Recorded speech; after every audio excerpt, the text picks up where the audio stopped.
Ashamaa harka fuunee akkam jirtu kabajamtootaa fi jaallatamtoota hordoftoota maatii YouTube FIFA Sport chaanala keessan kan ta'e chaanala YouTube FIFA Sport irraa akkuma baratame odeeffannoowwan ispoortii haaraa isin biraadhaaf qabadhee dhufeetti kan jiru filattanii waan nu dhageeffataniif akkasumas nu wajjin waan turtaniif wanni irraa isin galateeffannaa qophii keenya har'aa keessatti dhimmoota garaagaraa ispoortiidhaan wal qabatan isin biraan gahaati kan turru qophii isin biraan geenyu keessaa iddoowwan kilaboota gurguddoo irratti akkasumas odeeffannoo jijjiirraa kilaboota gurguddoodhaan wal qabatu waancaa addunyaa irratti dhimmoota garaagaraa kaasaati kan wajjin turru isin irraa kan eegamu gama keessaniin yaadaa fi qabdan akkasumas odeeffannoowwan qabdan gaafii qabdan kallattiidhaan nuun gahuu dandeessu karaa koomentiitiin nuuf kaa'uu dandeessu keessattuu dhimmoota kilaboota hordoftanii yookiin deeggartanii kilaboota jaallattanii akkasumas taphattoota jaallattanii irratti odeeffannoo akka isin biraan geenyu barbaadan karaa ergaa barreeffamaatiin yookiin koomentii yaada keessaniitiin nuuf ibsuu dandeessu nuti isarratti hundaa'uudhaan kan isin biraan geenyu ta'a qophiiwwan isin barbaadan irra odeeffannoo koo har'aa keessatti gama biyya keessaatiin buna Sidaamaaf mootummaan naannoo Sidaamaa badhaasa guddaa laatiifiitii kan jiru kanas bal'inaa kan waliin ilaallu ta'a leenjistootaa fi taphattoota akkasumas lafti kaaree fi birreen qarshiidhaan kennamee fi kan inni jiru gama odeeffannoo maddeen alaatiin taphni waancaa addunyaa walakkaa xumura har'aa fi boru itti fufuudhaan kan geggeeffamu ta'a tapha har'a geggeeffamuun gareen biyyaalessa Ispeenii fi Firaansi taasisan si'oominaan eeggamaatii kan jiru kanarras dhimmoota garaagaraatiin wal qabatee kan kaasnu ta'a akkasumas odeeffannoo jijjiirraatiin Arsenaal Juuliyaan Alvaarez paawundii miliyoona 100 qopheessee akka jiru gabaafamaatii kan jiru Arsenaal osoo shaakala gannaa hin jalqabin dura dhimma kana fixuu akka barbaadus gabaafamaa jira gama biraatiin akkasumas Manchester United taphataa biraa bannateesseetii kan inni jiru Andree Santos mannateessuudhaan taphataa biraa ammoo waliigaltee irra gaheetii kan jiru odeeffannoowwan jijjiirraa baay'eedha kan of harkaa qabnu kanneenii fi kanneen birootiin wal qabsiifnee bal'inaan kana isin biraan geenyu ta'a odeeffannoowwan hedduutu nu harkatti argama isin irraa kan eeggamu qophii keenya kana hanga xumuraatti nu faana buutanii hordofuudha odeeffannoowwan yeroo isaa eeggate iddoo tokkotti argachuudha odeeffannoo koo jalqabuudhaan dura ce'umsaan booda kan walitti deebinu ta'a.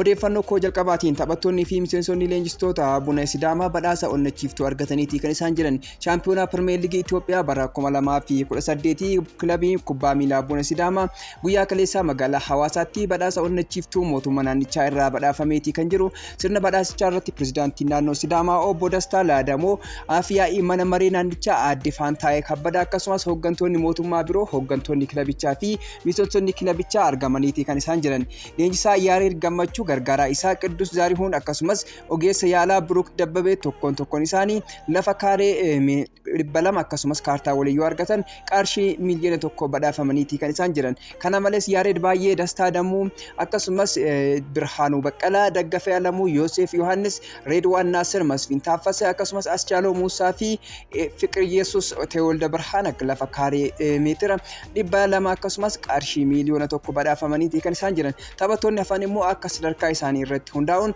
lafa kaaree 200 hanga 150 akkasumas badhaasa mallaqaa argataniiti kan isaan jiran konkolaachisaan gargaartonni fi miseensonni biroos badhaasa mallaqaa argataniiti kan isaan jiran dabalataanis hojii isaanii keessatti kilabichi sadarkaa kana ga'u akka guddicha gamaacha guddaa kan taasisan hojii gaggeessan duraanii obbo Mangistuu Saamsamoo badhaasa beekamtii fi qarshii 200 argataniiti kan isaan jiran Iyyaasuu Siidamoo lafa kaaree meetira 200 badhaafameeti kan jiru waldaan deeggartoota kilabichaa fi federeeshinii kubbaa miilaa naannoo Sidaamaa tokkoon isaanii qarshii miliyoona 2 badhaafamaniiti kan isaan jiran namoonni fi qaamoleen biroos badhaasa lafaa mallaqaa fi akkasumas ragaa mootummaa yookiin sartifikeeta argataniiti kan isaan jiran. Gama odeeffannoo maddeen alaatti yoon darbu taphni waancaa addunyaa si'oominaan eegamu guyyaa har'aa fi guyyaa boruu itti fufuudhaan kan gaggeeffamu ta'a keessattuu tapha har'aa irratti gareen biyyaalessaa Firaansii gataa isaa garee biyyaalessa Ispeen wajjin taphatu si'oominaan eeggamaatti kan jiru waancaan addunyaa yeroo jalqabu biyyoota 48 hirmaachisuudhaan tilmaama guddaa kan argatan gareewwan kanneen har'aa waliin taphatan lamaani akka tasaa garee kanneen lamaan kan walitti fide taphni walakkaa xumuraa har'a galgala sa'aatii 4 irraa jalqabuudhaan kan eeggamudha keessattuu taphattoonni garee lamaan keessatti argaman taphattoonni akka Kylian Mbappé Ousmane Dembélé gama France irraa akkasumas Oriyaa Baazil fi akkasumas Lamine Yamal garee biyyaalessa Ispeen irraa taphattoota hangamatti eeggamanidha. Taphni kun halkan sa'aatii 4 irraa jalqabuudhaan kan eeggamudha. Ta'uma kanaan wal qabatee leenjistoonni fi taphattoonni garee kanneen lamaanii yaada isaanii kennaati kan jiran. Leenjisaan garee biyyaalessa France Didier Deschamps waancaan addunyaa kanarratti chaampiyoona ta'uu carraa kan Ispeen caalu hin jiru jechuudhaan ibsaniiti kan isaan jiran. Deschamps akka jedhanitti Ispeen sirriitti beekna Ispeen chaampiyoona Awurooppaa yeroo ammaatiin kanaan dura yeroo lama nu mo'atteetii jirti jechuudhaan dubbataniiti kan isaan jiran. Leenjisaan Firaans dorgommicha jalqabamuun dura namoonni hedduun Firaans shaampiyoonaa taati jedhanii tilmaama turan jechuun yaadachiisaniiti kan isaan jiran. Garuu amma ilaalcha koo keessatti carraa guddaan kan Ispeen jechuudhaan leenjisaan kun dubbataniiti kan isaan jiran. Dabalataanis Ispeen garee baay'ee cimaa fi humna hedduu qabudha jechuudhaan leenjisaan kun dinqisiifannaa Ispeeniif qaban himaniiti kan isaan jiran. Gama biraatiin taphattoonni Ispeen yaada isaanii kennaatii kan jiran akkasumas eenyullee hin sodaadhu jechuudhaan Pedro Porron dubbateera. Taphattoonni garee biyyaalessa Ispeen taphaa walakkaa xumuraa waancaa addunyaa har'a geggeeffamu waliin dura yaada isaanii kennaatii kan isaan jiran. Taphataa sirreettisaa garee Ispeen fi ishee garee biyya Tottenham akkasumas Pedro Porron Dembele, Mbappé fi Olise keessaa eenyutu sodaachisa jedhamuun gaafatamuun eenyullee nan sodaachisu jechuudhaan taphataan kun deebisaa kenneeti kan jiru. Gama biraatiin kan reegaan garee biyyaalessa Ispeen Unai Simon gama isaatiin Firaans sadarkaa gaarii irra yoo jiraatellee nu mo'uu akkasuma hin danda'an jechuudhaan ofitti amanamummaa guddaa agarsiiseeti kan jiru. Taphattoonni Ispeen biroos yaada isaanii kennuudhaan dubbataniiti kan jiran. Laamin Yamaal gama isaatiin Firaans sodaachuu qabdi taanaan nu sodaattu jechuudhaan taphataan kun dubbachuun isaa kan yaadatamudha. Akkasumas sarara fuulduraa garichaa Alexis Baayinaan nuti Firaans hin sodaannu kubbaa miilaa keessatti sodaan bakka hin qabnu jechuudhaan dubbateeti kan jiru. Gama biraatiin Nico Williams taphattoota lama darban keessatti Firaans mo'uu akka dandeenyu agarsiifnee jirra jechuudhaan dubbateeti kan inni jiru. Gama odeeffannoo biraatti yoo dabarru tapha har'a geggeeffamuun dura yaadannoon sammuu akka taasifamu gabaafameeti kan jiru. Tapha walakkaa xumuraa waancaa addunyaa Firaansii fi Ispeen taphatan dura daqiiqaa tokkoof yaadannoo sammuu akka taasifamu ibsameeti kan jiru. Pirezidaantiin Firaans Emmanuel Macron akka jedhanitti namoonni haleellaanis keessatti lubbuun isaanii darban tapha sana dura inni yaadatamu jechuudhaan ibsaniiti kan jiran. Firaans waggaa 10 guutuu haleellaa shororkeessaanis yaadachuuf daqiiqaa tokkoof kadhannaa fi callisaa yaadannoo kubbaa taasifuu geggeeffatteetti kan isheen jirtu.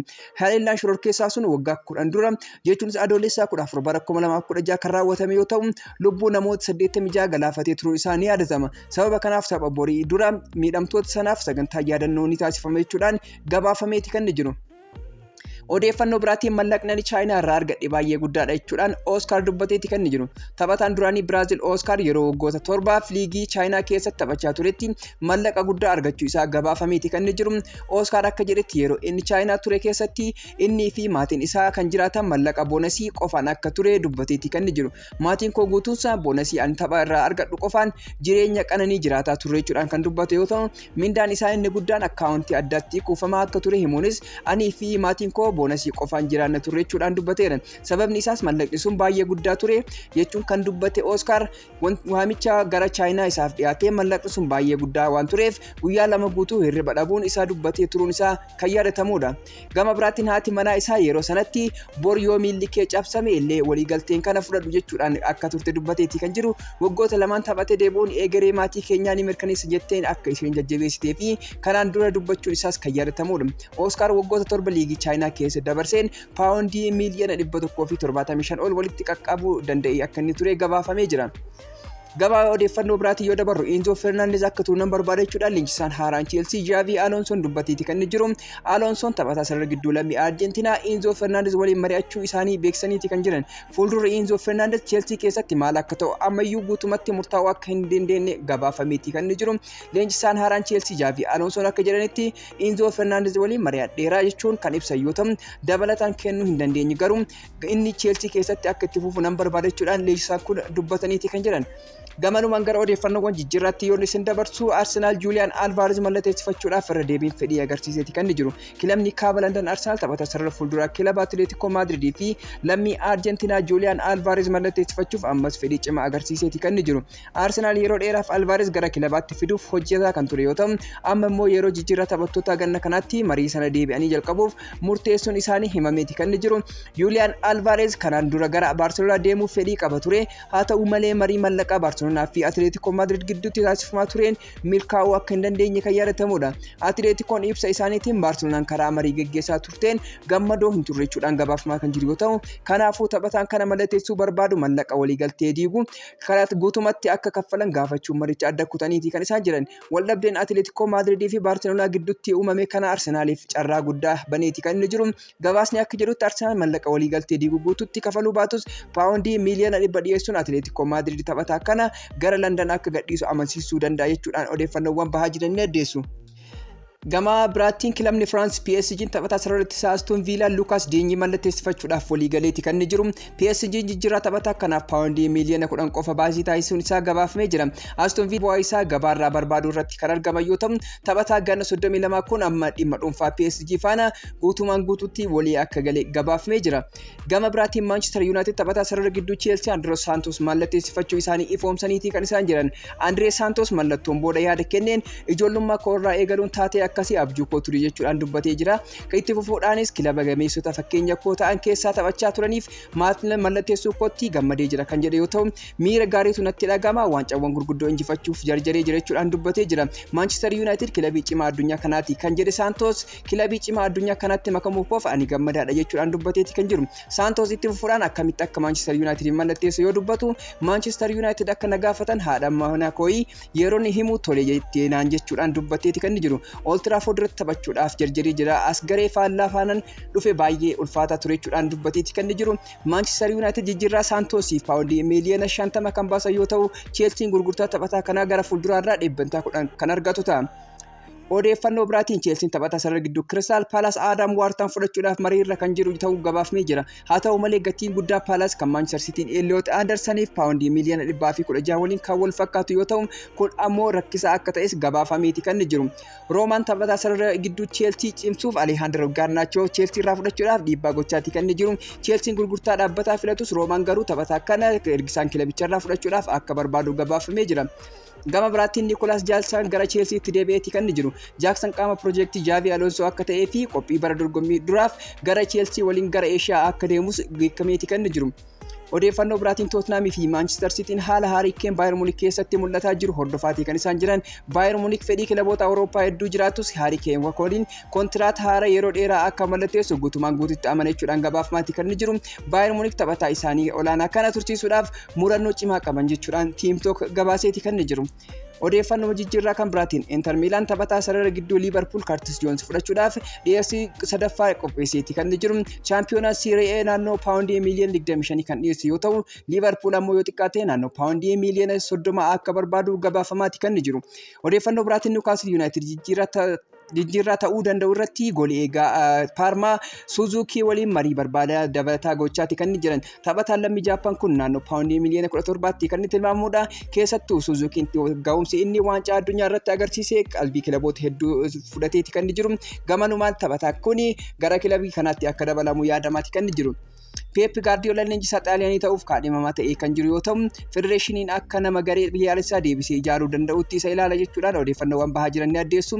Akka gaazexaa Delo Sportiitti yaadni kun isaan hawwachuu danda'a jedhamee waamama guddaa argatus mindaan isaa olaanaa ta'uu isaa garuu gufuu ta'uu danda'a jechuudhaan gabaafamaati kan jiru. Arsenal guyyoota dhufan keessatti taphataa sarara gidduu Newcastle Bruno Guimaraes mallatteessuuf paawundii miliyoona 65 hanga 70 dhiyeessuuf qophaa'aa jira jedha odeeffannoon bahaa jiran. Arsenal taphataa kana sarara gidduu isaanii cimsuuf yeroo dheeraa irraa kaasee hordofaa akka ture Football London gabaaseeti kan jiru. Kilabiin Saudi Al Ahliin taphataa sarara gidduu Sporting Lisbon Francisco Transcao paawundii miliyoona 45 mallatteessifachuuf waliigaltee irra gaheeti kan jiru. Kilabichi taphataa kana gara Saudi Pro fiduudhaaf tarkaanfii guddaa fudhateeti kan jiru. Gama biraatiin Yuri Tielemans sa'aatiiwwan 24 dhufan keessatti qorannoo fayyaa Manchester United xumuree waliigaltee mallatteessuuf akka jiru gabaafameeti kan jiru. Tielemans tapha muuxannoo guddaa qabu yoo ta'u, United keessatti gahee olaanaa qabachuu dandachuudhaan Manchester Evening News gabaaseeti kan jiru. Aston Villa taphataa Freiburg fi sarara gidduu Switzerland Johan Menzabi mallatteessifachuuf waliigaltee xumuruutti gaheeti kan jiru. Taphataan kun duraan Newcastle United waliin wal qabateeti kan inni ka'aa ture, amma gara Aston Villa imaluun isaa mirkanaa'ee jira jechuudhaan The Athletic gabaaseeti kan jiru. Goolii eegaa Manchester United Reddick Valzeka amma Celtic irraa fedhii guddaa argachaa jiran. Celtic goolii eegaa dargaggoo kana gara isaanii fiduudhaaf xiyyeeffannoo guddaa kennanii jalqabee hojjechaati kan jiru jechuudhaan Football Insider gabaaseeti kan jiru. Gama biraatiin Atlantaan taphataa sarara gidduu Ederson kontiraat haara tursiisuudhaaf marii eegaleetii kan jiru. Newcastle ammallee fedhii qaba. Kanaaf Atlantaan taphataa isaanii kana tursiisuudhaaf fedhii argachaati kan jiran. Kanaafis ariifachaa jiru jechuudhaan gabaafamee jira. Taphataan kun Manchester United walii erga galee booda qorannoo fayyaa darbuu dadhabuu isaatiin gara kilabichaatti deebi'uun isaa kan yaadatamudha. Gama biraatiin Sunderland taphataa Roomaa kan ta'e Maatiyaas Sulee paawundii miiliyoona 30 mallatteessifachuuf hojjechaa jira. Kilabichi dargaggoo kana gara Ingiliiz fiduudhaaf qophii cimaa isaa akka jiru Northern gabaaseeti kan jiru. Tottenham fi Newcastle United lamaan isaaniiyyuu taphataa Manchester City Omar Marmush mallatteessifachuudhaaf wal dorgommii gochaati kan jiran. Taphataan kun kilaboota lamaan biratti xiyyeeffannoo guddaa argachaati kan jiru. Kanaan alattis Barcelona haala taphataa kana itti dhiyeenyaan hordofaa akka jiru Team Talk gabaasee jira. Manchester United fi Liverpool taphataa Wolves Joe Gomez mallatteessifachuudhaaf dorgommii jabaa gaggeessaati kan isaan jiran. Kilaboonni lamaan sarara gidduu isaanii cimsachuudhaaf taphataa kanarratti xiyyeeffannoo gochaati kan jiran. Chelsea taphataa Bologna Jonathan Roof bakka isaa buusuuf maqaa guddaa argataati kan jiru. Kilabichi Arnaandoo Garnaachoo kilabicha yoo gadhiise taphataa kana bakka isaa buusuudhaaf barbaadaa akka jiru odeeffannoowwan bahaa jiran ni addeessu. Gama biraatiin kilabni Major League Soccer Sporting Kansas City bilisaa Muhammad Salah mallatteessuuf marii gaggeessaati kan jiru. Yoo kun kan milkaa'u ta'e kilabii Major League Soccer kun taphataa kana taphataa addaa akka argate itti ilaalachuudhaan odeeffannoowwan bahaa jiran ni agarsiisu. Gama biraatiin Paris Saint-Germain taphataa Barcelona Ferran Torres mallatteessifachuudhaaf marii jalqabaniiti akka jiran gabaafamee jira. PSG taphataa sarara fuulduraa isaanii Gonzalo Ramos erga gara Xaaliyaanii gaggeessanii booda bakka isaa Ferran Torres buusuudhaaf hojjechaa akka jiran odeeffannoowwan bahaa jiran ni mul'isu. Kabajamtootaa fi jaallatamtoota hordoftoota chaanaalii FIFA Sport odeeffannoo namaaf qobadhee dhufe kana fakkaata ture. Filattanii waan dhaggeeffattaniif wanirraa isin galateeffadhaa. Qopheessuudhaan kan isin faana ture Aanoo Marqaaseem ture. Odeeffannoo waqtaawaa fi yeroo isaa eeggate galgala irratti qabadhee hanga isiniif deebuutti oolmaa gaarii.